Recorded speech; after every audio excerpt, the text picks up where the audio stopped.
Hello അസ്സലാമു അലൈക്കും നമസ്കാരം. അപ്പോൾ ഇന്നത്തെ വീഡിയോ നമ്മുടെ കൂട്ടുകാരനും നമ്മുടെ പ്രദേശത്തുകാരനുമായ ചേനാത്ത് മുഹമ്മദ് കുട്ടി എന്നിവരുടെ സമ്മിശ്ര കൃഷി, പ്രത്യേകിച്ച് കൂവക്കൃഷി എങ്ങനെ ചെയ്തു എന്ന് നമുക്ക് കാണാം. കൂക അല്ലേ? ഇത് നിങ്ങൾ ഒറ്റക്ക് പറിച്ചതാ?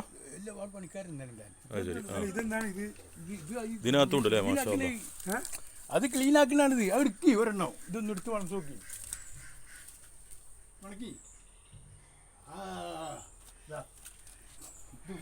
ഇത് നിങ്ങള് എല്ലാ മോമക്ക അജിന നിങ്ങളിത് എന്തിനാ അത് ഉപയോഗിക്കുന്നത്? നിങ്ങൾ വിൽക്കാണോ അതോ നിങ്ങളെ പിന്നെ സെയിൽ ചെയ്യും?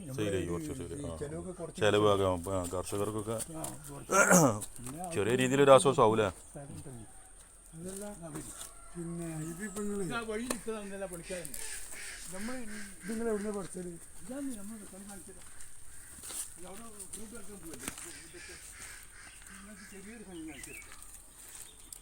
നമ്മളെ മോമൂട്ടിയാക്കാൻ്റെ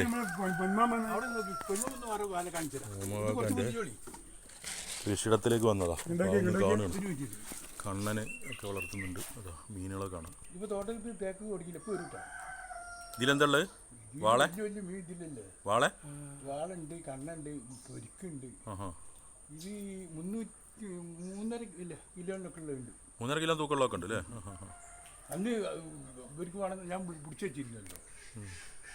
ഇനിയിപ്പോൾ തോട്ടത്തിൽ നിന്ന് പോകുമ്പോൾ പിടിക്കും. ഇതിങ്ങനെ ഇത് എക്സ്ട്രാ കിട്ടിയതാണ് ഇപ്പോൾ അന്നത്തെ. ഇത് തോട്ടത്തിൽ കഴിക്കും. ഇത് എത്ര അമ്മ? ഇത് ചേഞ്ച് ആക്കേണ്ട ആവശ്യമില്ല. ഇത് കുളവായി. ഇത് എത്ര അമ്മ? ഇത് രണ്ടല്ല 3 3 mm.